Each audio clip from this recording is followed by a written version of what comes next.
Robin Trower, Bridge of Sighs in this place. That's what we've got on the agenda for today. We're coming back to Robin Trower for the second time. The first time that we got introduced to him, he blew us away. He was sensational on that guitar. Yeah, his guitar playing skills were amazing. And the first time that we did him was because of a request from Stephen. And we are revisiting Robin again, another request from Stephen. Clearly, Stephen is a fan of Robin Trower, and so much so that one of the songs that was chosen as a part of his wedding, in fact, the first dance song was a Robin Trower song. So clearly, Stephen is a big fan, and that's why we were saying to him, I'm surprised you waited, because Stephen's made multiple requests on the channel, so we're surprised. We're like, you waited this long to request Robin Trower, and who's that influential for you? And he's seen him a couple of times in concert, and he was also telling us that he frequented concerts quite a bit. Yeah, he was saying when he was younger, him and his friends would go to 4 to 5 concerts a week in the summer outdoors because they were so cheap. They were like $10 to $20. And we were also reading that Robin Trower was actually touring recently at 81 years old. Yeah. How cool is that? It's insane. Still doing his thing in the later years of life. Love to see that. But there's a lot to get through on this one because we got 2 songs back to back. Apparently, you cannot listen to one without the other. That's what Stephen was telling us, that they go together like bread and butter. So we got to get into this one. If you got other recommendations that you want to drop, you can do so down below. But from what we know thus far, this is the big one. Bridge of Sighs. Name is called Bridge of Sighs. This is the one that kind of really captures what Robin Trower is all about. Yeah, so, I'm excited to get into it. Let's not wait any longer. Let's go.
Bridge of Sighs.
Crossing Bridge of Sighs.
Sam, why don't you give me some of your thoughts on this one, and I'll elaborate on mine in a moment. I have so many thoughts. So to start, I feel like it's really cool how they use the sound effects with this the stereo aspect with the wind and the voices, almost like you're standing on a bridge and you can kind of hear people talking and the wind blowing. I thought that was really cool. And I feel like the guitar in this, in some videos we've said like it almost sounds like the guitar itself is singing. I feel like there was portions of this where I was getting that vibe from the guitar. Like it was very mellow and melodic, but I almost felt like it was like emotively singing itself, the guitar. And then also I know it's not Robin on the vocals, it's James Dewar, I believe. But the vocal's just so good. Like it just has this like bluesy rock feel to it. And I love it. So good. And something that also really stood out to me. I think it also is powerful. Yes. It's a very powerful vocal. Well, it's interesting because it has this like gritty, bluesy rock sound, but I also feel like it's like making at least me feel like it's bringing this like emotive feeling to it too. Yeah. And when I say powerful, I think I mean imposing. Yes. It's like very much a voice that makes your ears perk up and listen to it because of how strong it is. Yeah. It's very, like to me, it sounds very unique. Like when I hear it, I'm not like, oh, that sounds like so-and-so or like somebody else. It's like, oh, that's really unique. Yeah. And the last thing I was just going to say is that to me also the drums really stand out in this. Like I feel like it brings an added layer of drama to this kind of like harder, like heavier sound. Like this, and it's not dark, but it almost has like a darker overlaying sound to it to me. But so I like the drums, which I think was Reg Isidore was his name. That's what we read. So correct me if I'm wrong. But I really like that because I liked how that's added in there with like the drama layer. Yeah. So your thoughts are closed up there for the moment? Yeah. All right. I like this one though. I'm going to keep my thoughts short here so we can get back into it. But I am blown away in that section as we transitioned by the stereo techniques used, the tone, the spacing effects, the mix is amazing. I think we're talking 1974 here, and just the tone of the guitar, and I think. Was it you that were saying it, or maybe it was Steven that I'm recalling? He said about it being like haunting, and I think it was Steven who said that. And it's just kind of like this eerie feeling. And I was actually, thinking in my head, I know it's called Bridge of Sighs, but I was like thinking Bridge of Souls. That's what it feels like to me. Is like this like eerie, like I'm standing on a bridge or something like that, and there's people like around me with it, but there's more spiritual feeling around me. And it's a cool perspective. And the tones of the guitar really add to that dynamic. It almost feels like I'm listening to a soundtrack for a movie in like a very dramatic part of a film. But it's crazy that was all done with a guitar, right? It's not like they had, this instrumental orchestral backing that was doing it. It was like he was doing this all with the use of the guitar techniques, which to me is really, really outstanding. Yep, totally agree.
In this place filled with empty space,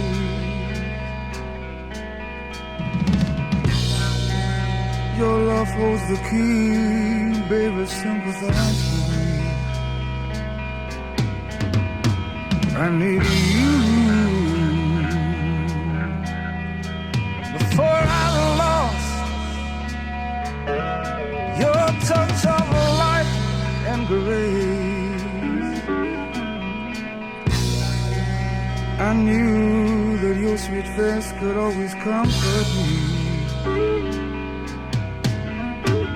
I love you.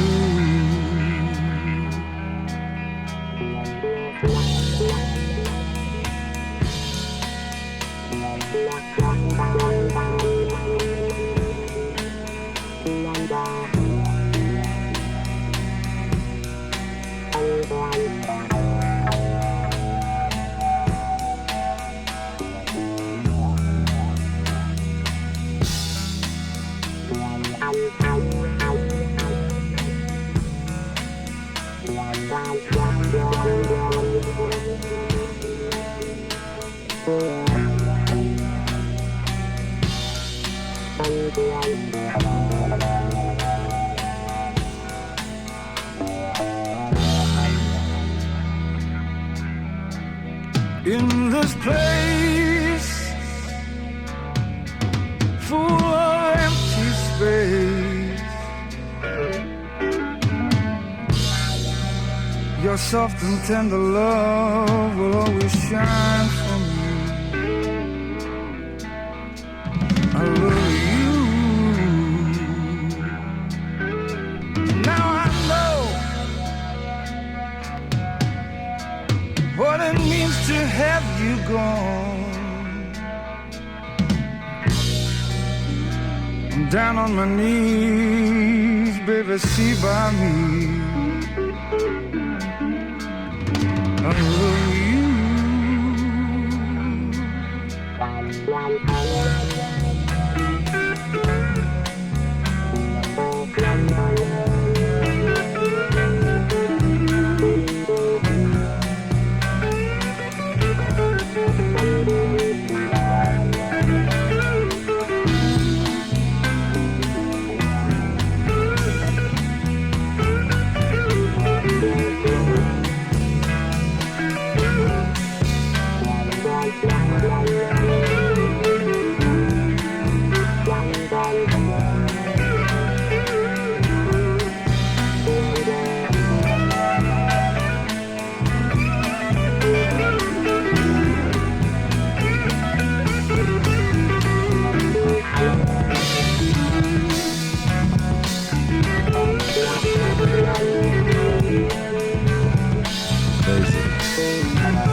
Yeah, so I mean, for me, you can hear it at the end there at the outro.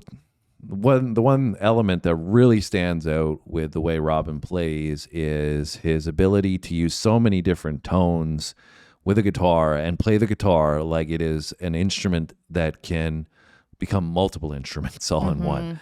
And, you know, so many people, you see them play the electric guitar, they do it so well, and they can play it well, and they can rip on it, they can shred on it, but they don't necessarily create music by itself, you know, with just that instrument. And Robin has shown that he can do so much already in 2 songs, well, I guess 3 that we've listened to. He can make the guitar do so many different things, and it provides such a unique dynamic in the song. It felt like the guitar was speaking to itself almost, right? Like there were so many different tones and sounds that we were experiencing, and it felt like that conversation was being had just by that one instrument. Obviously there might have been a different kind of a guitar used and the way they might have had an effect on it or whatever, but you can really hear the effort that goes into making this a composition that seems like it's well put together, very full and free flowing. And that's what I loved about this as well, is like had this like blues and fusion into it, but it was so seamless and very, very much enjoyable. Yeah, I totally agree. I was thinking to myself, like, it's crazy how many different sounds this man can make with a guitar. Yeah.